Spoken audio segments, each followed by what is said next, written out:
ಸ್ನೇಹಿತರೆಲ್ಲರಿಗೂ ನಮಸ್ಕಾರ. Nifty analysis ಮಾಡೋಣ. Weekly ಯಾವ ಥರ ಮೂಮೆಂಟ್ ಕೊಡುತ್ತೆ 1 ವೀಕಲ್ಲಿ ಅಂತ ನೋಡೋಣ. ಸದ್ಯಕ್ಕೆ ನಾನು 1 ಡೇ ಟೈಮ್ ಫ್ರೇಮಲ್ಲಿದ್ದೀನಿ. 1 ಡೇ ಟೈಮ್ ಫ್ರೇಮಲ್ಲಿ ನಿಫ್ಟಿ ಈ ಥರ ಕಾಣಿಸುತ್ತೆ. ಸೊ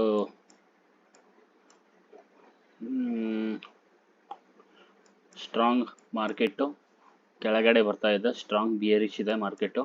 ನೋಡ್ತಾ ಇರ್ಬೋದು ನೀವು ಕ್ಯಾಂಡಲ್ಲು ಯಾವ ಥರ ಬರ್ತಾ ಇದೆ ಕೆಳಗಡೆ. ಇನ್ನೂ ಎಲ್ಲಿವರೆಗೂ ಬರ್ಬೋದು, ಎಲ್ಲಿಂದ ಮತ್ತೆ ಮೇಲ್ಗಡೆ ಹೋಗ್ಬೋದು ಅಂತ ನೋಡೋಣ. ಸೊ ಸದ್ಯಕ್ಕೆ ನಾನು ಇದು 1 ಡೇ ಟೈಮ್ ಫ್ರೇಮಲ್ಲಿ ಈ ಫೇರ್ ವ್ಯಾಲ್ಯೂ ಗ್ಯಾಪ್ ಬಾಕ್ಸ್ನ ಡ್ರಾ ಮಾಡಿ ಇಟ್ಕೋತೀನಿ. So fair value gap important ಆಗುತ್ತೆ. ಸೊ ಡಿ ಟೈಮ್ ಫ್ರೇಮ್ದು 2 ಇಂಪಾರ್ಟೆಂಟ್ ಫೇರ್ ವ್ಯಾಲ್ಯೂ ಗ್ಯಾಪ್ಸ್ ಇದು. ಸೊ ಇದಕ್ಕೆ ಟಚ್ ಮಾಡಿದ್ರೆ ಮಾರ್ಕೆಟು ಮೇಲ್ಗಡೆ ಹೋಗುತ್ತೆ. ಫಸ್ಟ್ ಇದಕ್ಕೆ ಟಚ್ ಮಾಡಿದ್ರೆ ಮಾರ್ಕೆಟು ಮತ್ತೆ ಕೆಳಗಡೆ ಬರುತ್ತೆ.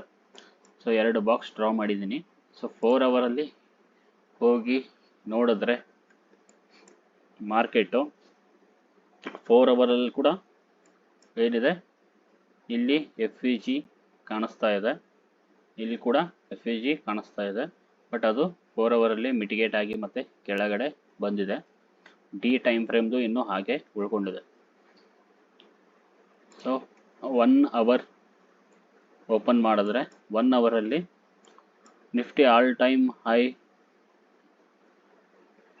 ಸದ್ಯಕ್ಕೆ 22,500 ರೇಂಜಲ್ಲಿ ಮಾರ್ಕೆಟು ಡೌನ್ಫಾಲ್ ಆಗಿದೆ. ಸೊ ಇಲ್ಲಿಂದ ಮಾರ್ಕೆಟು ಆಲ್ಮೋಸ್ಟ್ ಈ 21,800ವರೆಗೂ ಮಾರ್ಕೆಟ್ ಬಂದು ಇಲ್ಲಿಂದ ಒಂದು ಅಪ್ಸೈಡ್ ಮೂಮೆಂಟು ಎಕ್ಸ್ಪೆಕ್ಟೇಷನ್ ಇದೆ ನಮಗೆ. ಸೊ ಇಲ್ಲಿಂದ ಇದು 1 ಅವರ್ ಟೈಮ್ ಫ್ರೇಮ್ದು ಇಲ್ಲಿ BOS ಆಗಿದೆ, ಬ್ರೇಕ್ ಆಫ್ ಸ್ಟ್ರಕ್ಚರ್ ಆಗಿದೆ, ನೀವು ನೋಡ್ಬೋದು. ಸೊ ಇಲ್ಲಿಂದ ಮಾರ್ಕೆಟು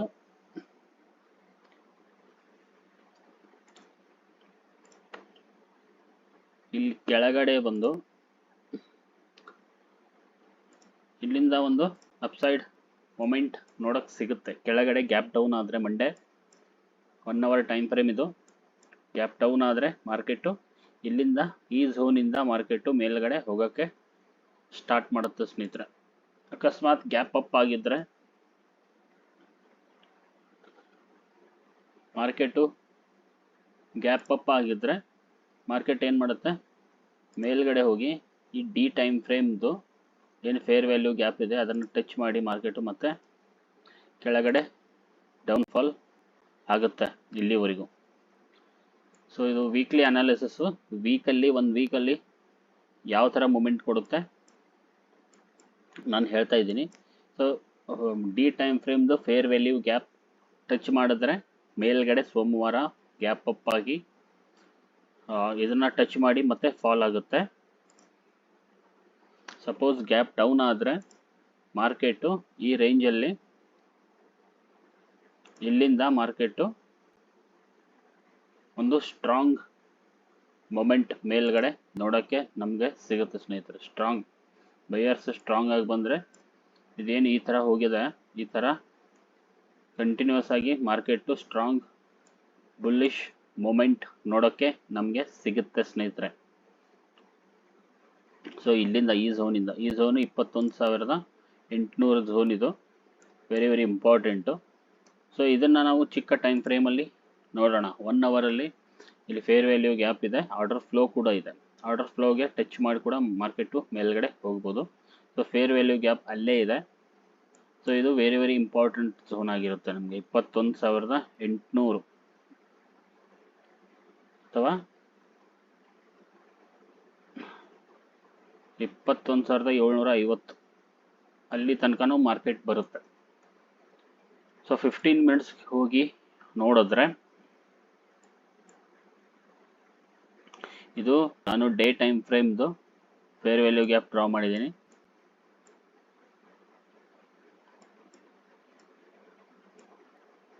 ಸೊ 15 ಮಿನಿಟ್ಸಲ್ಲಿ ಮಾರ್ಕೆಟು ಆಲ್ರೆಡಿ ಇಲ್ಲೊಂದು BOS ಆಗಿದೆ. ಸೊ ಇಲ್ಲಿಂದ ಮಾರ್ಕೆಟು ಮತ್ತೆ ಇಲ್ಲಿ ಒಂದು ಇದರದ್ದು ಇಲ್ಲಿ ಆರ್ಡರ್ ಬ್ಲಾಕ್ಗೆ ಬಂದು ಮಾರ್ಕೆಟು ಕಂಪ್ಲೀಟ್ ಆಗಿದೆ ಈ ಮೂಮೆಂಟು. ಸೊ ಇಲ್ಲಿಂದ ಒಂದು 15 ಮಿನಿಟ್ಸಲ್ಲಿ ನೋಡಿದ್ರೆ ಮಾರ್ಕೆಟು ಅಪ್ ಸೈಡ್ ಹೋಗೋ ಪಾಸಿಬಿಲಿಟಿ ಜಾಸ್ತಿ ಇದೆ ಅಂತ ಅನ್ನಿಸ್ತಾ ಇದೆ. ಯಾಕೆ ಅಂದರೆ ಇದು ಮೇನ್ ಸ್ವಿಂಗ್ ಆಗುತ್ತೆ. ಇದನ್ನು ಬ್ರೇಕ್ ಮಾಡಿದ್ರೆ ಮತ್ತೆ ಮಾರ್ಕೆಟು ಕೆಳಗಡೆ ಹೋಗೋ ಚಾನ್ಸಸ್ ತುಂಬ ಇರುತ್ತೆ. ಇದು ಮೇನ್ ಸ್ವಿಂಗ್ ಪಾಯಿಂಟು. ಇದನ್ನು ಬ್ರೇಕ್ ಮಾಡಿದ್ರೆ ಮತ್ತೆ ಮಾರ್ಕೆಟು ಸ್ವಲ್ಪ ಕೆಳಗಡೆ ಹೋಗಿ ಮತ್ತೆ ಮೇಲ್ಗಡೆ ಇದು ಬರೋ ಚಾನ್ಸಸ್ಸು ಇರುತ್ತೆ. ಬಟ್ ಈ ಏನು 15 ಮಿನಿಟ್ಸಲ್ಲಿ BOS ಏನಾಗಿತ್ತು ಮೇಲಿಂದ ಮೇಲೇ ಇದು ರೀಟ್ರೇಸ್ ಆಗಿತ್ತು. ಬಟ್ ಇವಾಗ ಇದೇನು ಇಲ್ಲಿ BOS ಆಗಿದೆ, ಇಲ್ಲಿ ಕಂಪ್ಲೀಟ್ ಮಾಡಿದೆ ಮಾರ್ಕೆಟ್. ಇಲ್ಲಿ ಬಂದು ಅನ್ಮಿಟಿಗೇಟೆಡ್ ಏರಿಯಾಸ್ನೆಲ್ಲ ಮಿಟಿಗೇಟ್ ಮಾಡಿ ಮತ್ತೆ ಮಾರ್ಕೆಟು ಮೇಲ್ಗಡೆ ಹೋಗೋಕ್ಕೆ ಟ್ರೈ ಮಾಡ್ತಾ ಇದೆ ಸ್ನೇಹಿತರೆ. ಸೊ 5 ಮಿನಿಟ್ಸಲ್ಲಿ ನಾವು ನೋಡಿದ್ರೆ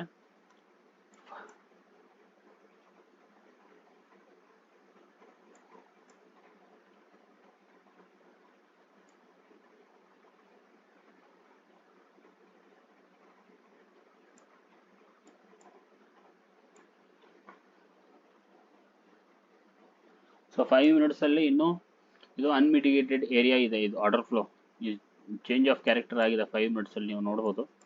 ಡೇ ಟೈಮ್ ಫ್ರೇಮ್ದು ಫೇರ್ ವ್ಯಾಲ್ಯೂ ಗ್ಯಾಪ್ ಅಲ್ಲೇ ಇದೆ. ಮಾರ್ಕೆಟು ಇಲ್ಲಿ ಬಂದು ಈ ಆರ್ಡರ್ ಫ್ಲೋನ ಟಚ್ ಮಾಡಿ ಇದೇನು ರೇಂಜ್ ಇದೆ ಇಲ್ಲೊಂದು ಲೈನ್ ಡ್ರಾ ಮಾಡ್ತೀನಿ ನಾನು. ಚೇಂಜ್ ಆಫ್ ಕ್ಯಾರೆಕ್ಟರ್ದು ಆರ್ಡರ್ ಫ್ಲೋ ಇದು 21,766ಗೆ ಒಂದು ಲೈನ್ ಬರುತ್ತೆ ನಿಫ್ಟಿಯಲ್ಲಿ. ಮಾರ್ಕೆಟ್ ಇನ್ನೂ ಅನ್ಮಿಟಿಗೇಟೆಡ್ ಏನು ಫೇರ್ ವ್ಯಾಲ್ಯೂ ಗ್ಯಾಪ್ ಇದೆ. ಮಾರ್ಕೆಟು ಇಲ್ಲಿವರೆಗೂ ಇಲ್ಲಿ ತನಕನೂ ಬಂದು ಮಾರ್ಕೆಟು ಒಂದು ಸ್ಟ್ರಾಂಗ್ ಅಪ್ ಟ್ರೆಂಡ್ ಮೇಲ್ಗಡೆ ಕೊಡಬಹುದು. ಬಟ್ 1 ಅವರಲ್ಲಿ ನೋಡಿದ್ರೆ ಮಾರ್ಕೆಟ್ ಇಲ್ಲಿವರೆಗೂ ಪಕ್ಕಾ ಬರುತ್ತೆ ಅಂತ ಅನಿಸುತ್ತೆ. ಬಟ್ 15 ಮಿನಿಟ್ಸಲ್ಲಿ ಅದು ಆಲ್ರೆಡಿ ಎಲ್ಲ ಮಿಟಿಗೇಟ್ ಆಗಿ ಮೇಲ್ಗಡೆ ಹೋಗೋಕ್ಕೆ ರೆಡಿಯಾಗಿ ನಿಂತಿದೆ. ಸೊ ನಾವು ಫಿಬೊನಾಚಿ ರೀಟ್ರೇಸ್ಮೆಂಟ್ ಟೂಲ್ನ ಯೂಸ್ ಮಾಡಿದ್ರೆ ಯಾವ ಥರ ಇರುತ್ತೆ ನೋಡೋಣ. ಸೊ ನಮ್ಮದು 1 ಅವರಲ್ಲಿ ಬ್ರೇಕ್ ಆಫ್ ಸ್ಟ್ರಕ್ಚರ್ ಆಗಿದೆ.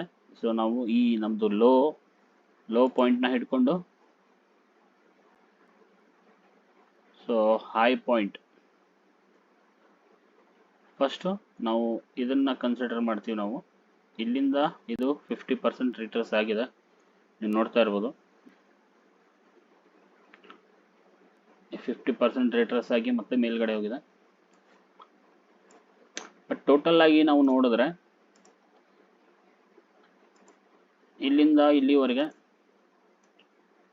ಸೊ ಟೋಟಲ್ ಆಗಿ ಇಲ್ಲಿಂದ ಈ ಟಾಪ್ ವರೆಗೆ ಫಿಬೊನಾಚಿ ಟೂಲ್ ಅಪ್ಲೈ ಮಾಡಿದ್ರೆ ಎಕ್ಸಾಕ್ಟ್ ಆಗಿ ಮಾರ್ಕೆಟ್ 0.618ಗೆ ಬಂದು ಮಾರ್ಕೆಟ್ ಸ್ಟಾಪ್ ಆಗಿ ಇಲ್ಲಿ ನಿಂತಿದೆ. ಸೊ ಇದು ನಮ್ಮದು ವೆರಿ ಇಂಪಾರ್ಟೆಂಟ್ ಝೋನ್ ಯಾವುದು ಅಂದರೆ 0.786. ಇಲ್ಲಿ ನಮ್ಮದು ಡಿ ಟೈಮ್ ಫ್ರೇಮ್ದು ಫೇರ್ ವ್ಯಾಲ್ಯೂ ಗ್ಯಾಪ್ ಇದೆ. ಇಲ್ಲಿ 5 ಮಿನಿಟ್ಸ್ದು ಆರ್ಡರ್ ಫ್ಲೋ ಇದೆ, ಚೇಂಜ್ ಆಫ್ ಕ್ಯಾರೆಕ್ಟರ್ ಆಗಿತ್ತು. ಸೊ ಮಾರ್ಕೆಟು ಇಲ್ಲಿವರೆಗೂ ನನಗೆ ಬರುತ್ತೆ ಅಂತ ಅನಿಸುತ್ತೆ ಸ್ನೇಹಿತರೆ. 21,700 ಆಲ್ಮೋಸ್ಟ್ 21,750ಗೆ ಮಾರ್ಕೆಟ್ ಬಂದು ಇಲ್ಲಿಂದ ಮಾರ್ಕೆಟ್ ಮೇಲ್ಗಡೆ ಮೂಮೆಂಟ್ ಕೊಡಬಹುದು. ಸೊ ಇಲ್ಲ ಅಂದರೆ 15 ಮಿನಿಟ್ಸಲ್ಲಿ ಆಲ್ರೆಡಿ ಮೇಲ್ಗಡೆ ಹೋಗಕ್ಕೆ ರೆಡಿ ಆಗಿದೆ. ಸೊ ಗ್ಯಾಪ್ ಡೌನ್ ಕೊಟ್ಟರೆ ಪಕ್ಕಾ ಈ ರೇಂಜ್ನ ಬ್ರೇಕ್ ಮಾಡಿದ್ರೆ ಪಕ್ಕಾ ಈ ಝೋನ್ಗೆ ಮಾರ್ಕೆಟ್ ಬಂದು ಇಲ್ಲಿಂದ ಒಂದು ಮೇಲ್ಗಡೆ ಸ್ಟ್ರಾಂಗ್ ಆಗಿ ಅಪ್ ಟ್ರೆಂಡ್ ನೋಡೋಕ್ಕೆ ಸಿಗುತ್ತೆ. ಸೊ ಇಲ್ಲಿಂದ ಈ ಝೋನ್ಗೆ ಬಂದು ಇಲ್ಲಿ ಟಚ್ ಮಾಡಿ ಮಿಟಿಗೇಟ್ ಮಾಡಿ ಇಲ್ಲಿಂದ ಒಂದು ಸ್ಟ್ರಾಂಗ್ ಆಗಿ ಅಪ್ ಟ್ರೆಂಡು ಮೇಲ್ಗಡೆ ನೋಡೋಕ್ಕೆ ನಮಗೆ ಸಿಗುತ್ತೆ. ಸೊ ಇಲ್ಲ ಅಂದರೆ ಗ್ಯಾಪ್ ಅಪ್ ಆಗಿದ್ದರೆ ನಮಗೆ ಡಿ ಟೈಮ್ ಫ್ರೇಮ್ದು ಫೇರ್ ವ್ಯಾಲ್ಯೂ ಗ್ಯಾಪ್ ಟಚ್ ಮಾಡಿ ಮತ್ತು ಇಲ್ಲಿ ಫಾಲ್ ಆಗಿ ಇಲ್ಲಿಂದ ಮಾರ್ಕೆಟು ಮತ್ತು ಸ್ಟ್ರಾಂಗ್ ಆಗಿ ಮೇಲ್ಗಡೆ ಹೋಗೋ ಪಾಸಿಬಿಲಿಟೀಸು ಎಲ್ಲ ಜಾಸ್ತಿ ಇದೆ ಸ್ನೇಹಿತರೆ. ಸೊ ನೋಡೋಣ ಯಾವ ಥರ ವರ್ಕ್ ಮಾಡುತ್ತೆ ಅಂತ ಮಾರ್ಕೆಟು. ಸೊ ಅನಾಲಿಸಿಸ್ ಯಾವ ಥರ ನಾನು ರೀಸನ್ ಕೊಟ್ಟಿದ್ದೀನಿ ಪ್ರತಿಯೊಂದು ಮೂವ್ಗೂ ಯಾವ ಥರ ಮೂವ್ ಆಗುತ್ತೆ ಫಿಬ್ ಟೂಲ್ ಹಾಕಿ ಅಪ್ಲೈ ಮಾಡಿ ತೋರಿಸಿದ್ದೀನಿ. ಸೊ ಎಲ್ಲಿಂದ ಎಲ್ಲಿಗೆ ಹೋಗುತ್ತೆ ಅಂತಲೂ ಹೇಳಿದ್ದೀನಿ. ಸೊ ಇಲ್ಲಿಂದ ಮಾರ್ಕೆಟ್ ಯಾಕೆ ಮೇಲ್ಗಡೆ ಹೋಗುತ್ತೆ ಅಂತಲೂ ಹೇಳಿದ್ದೀನಿ. ಸೊ ಮಾರ್ಕೆಟು ಯಾವ ಥರ ಮೂಮೆಂಟ್ ಕೊಡುತ್ತೆ ನೋಡೋಣ. ಸೊ ಮೂಮೆಂಟ್ ಮೇಲೆ ನಾವು ಟ್ರೇಡ್ ಮಾಡೋಣ. ಸೊ ಏನೇ ಡೌಟ್ ಇದ್ದರೂ ಕಮೆಂಟ್ ಮಾಡಿ. ಸೊ 5 ಮಿನಿಟ್ಸಲ್ಲಿ ಈ ಥರ ಕಾಣಿಸುತ್ತೆ 5 ಮಿನಿಟ್ಸಲ್ಲಿ. ಸೊ ಇನ್ನೂ ಇದು ಅನ್ಮಿಟಿಗೇಟೆಡ್ ಏರಿಯಾ ಝೋನ್ ಇದೆ. ಇದು ಮಾರ್ಕೆಟು ಇದನ್ನು ಟಚ್ ಮಾಡಿ ಈ ಝೋನಲ್ಲಿ ಹೋಗಿ ಟಚ್ ಮಾಡಿ ಮಾರ್ಕೆಟು ಇಲ್ಲಿಂದ ಮತ್ತೆ ಡೌನ್ಫಾಲ್ ಆಗೋ ಚಾನ್ಸಸ್ ಇರುತ್ತೆ. ಸೊ ಯಾವ ಥರ ಮೂಮೆಂಟ್ ಕೊಡುತ್ತೆ ನೋಡೋಣ.